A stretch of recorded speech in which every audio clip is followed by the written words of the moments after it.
Hello à tous, aujourd'hui on va parler d'une série, on va parler du Revival 2019 de Twilight Zone. Alors c'est pas la première fois que la série a droit à son revival, il y avait déjà eu une version en 2002 qui avait été présentée par l'acteur Forest Whitaker, ça n'avait fait qu'une saison, ça a été avorté pour faute d'audience. Je n'ai pas vu cette série, enfin cette version, donc je peux pas la comparer à la version 2019. Alors pour cette version 2019, on retrouve l'acteur Jordan Peele qui avait été auréolé de sa première réalisation, donc Get Out. Qui donc avait quand même une grosse influence sur Twilight Zone, sur son histoire. Ça l'a vu propulser non pas seulement narrateur du show, mais aussi producteur. Alors au niveau du ressenti global de cette version 2019, c'est pas spécialement bon. Je sais pas comment dire, ça passe pas. Voilà, ça ne passe pas du tout. Est-ce que c'était opportun de relancer Twilight Zone en 2019? Il y a tellement de shows d'anthologie qui ont repris la formule. On va prendre Black Mirror avec le plus d'allégories politiques et qui traite le plus de sujets sociaux et de la technologie. Alors avant tout, on va revenir sur les épisodes. Ça va un tout petit peu spoiler, voilà, je vais être obligé de dire un peu le contenu des épisodes jusqu'à leur finalité. Alors en premier épisode, on a The Comedian qui fait partie des bonnes surprises de cette version 2019 avec cette histoire de stand-upper qui, on peut dire, qui possède le sens de la blague qui tue. Donc il y a une très bonne histoire, un très bon twist. Pour un début de show, c'est vraiment très appréciable. D'ailleurs, on se rend compte que la série a décidé de s'émanciper du format de 22 minutes, du format court, pour coller un peu plus au format des anthologies habituelles qui dépassent les 40 minutes, voire les épisodes d'une heure. Alors par contre, ça se casse la gueule dès le second épisode avec Nightmare à 30 000 feet, donc je vais le dire en français, comme ça, voilà, on va éviter de saccager le titre, qui est une reprise. Alors c'est le seul épisode à reprendre un ancien épisode, c'est pas entièrement un remake. L'épisode original, c'était William Shatner qui était dans un avion, et qui était le seul à voir un monstre qui arrachait une aile. Il alertait les passagers, personne ne voyait le monstre. C'était un peu une allégorie sur le communisme, vraiment une petite allégorie politique. Et cet épisode avait un succès phénoménal. On l'a d'ailleurs revu dans la version cinéma de Steven Spielberg. Alors, je ne veux pas dire l'année, je ne l'ai plus en tête, donc je ne vais pas me tromper sur l'année, mais dans les années 80. Donc du coup, ils ont voulu faire une nouvelle version. C'est toujours dans un avion, toujours sur la paranoïa.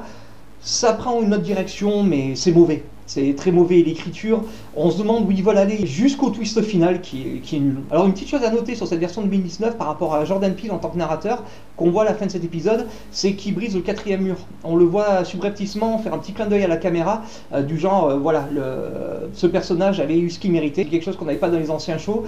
Il crée une communication avec le spectateur. Alors pour Ripley, on sent l'influence Jordan Peele, ça pourrait carrément être un film de sa part. Rien à dire de plus, voilà, c'est une dénonciation du racisme avec un final assez sympathique, mais mon ressenti de cette saison en global, il est là, il y a quelque chose qui cloche.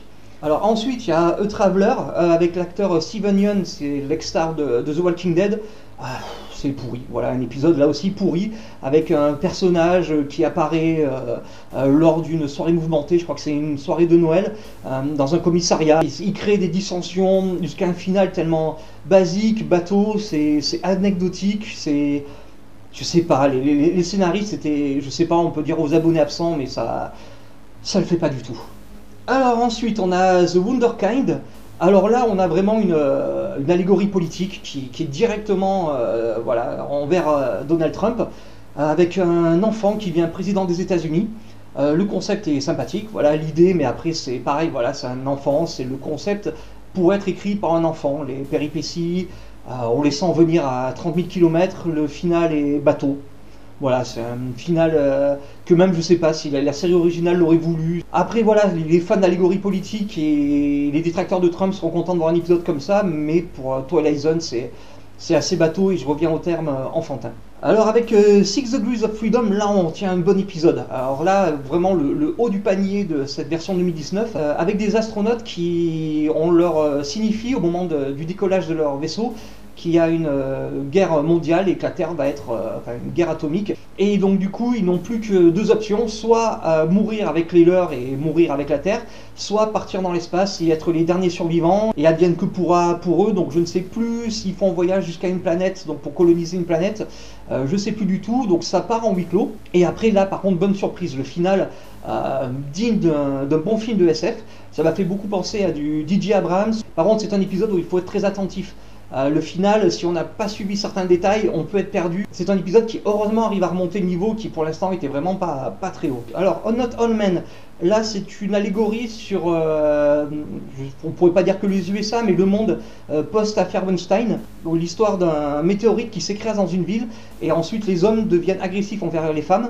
Donc pas qu'au niveau harcèlement ou du désir sexuel, ça devient voilà, des envies meurtrières sur les femmes. Les tensions horrifiques, l'horreur est bien là. À son climax, il y a tout qui s'écroule. Une incohérence qui est flagrante, on se demande mais c'est pas possible. Le tout ne fonctionne pas, ça remet en cause tout ce qui a été fait jusque-là dans l'épisode. Il n'y a rien qui tient la route. En fait, cet épisode, ça m'a fait penser un peu du Stephen King, mais mal digéré, quelqu'un qui aurait voulu copier du Stephen King, mais qui n'aurait pas son génie. Donc là on retombe vraiment bas pour cet épisode et vraiment c'est dommage. Alors Point of Origin, alors un épisode que j'ai trouvé sympathique.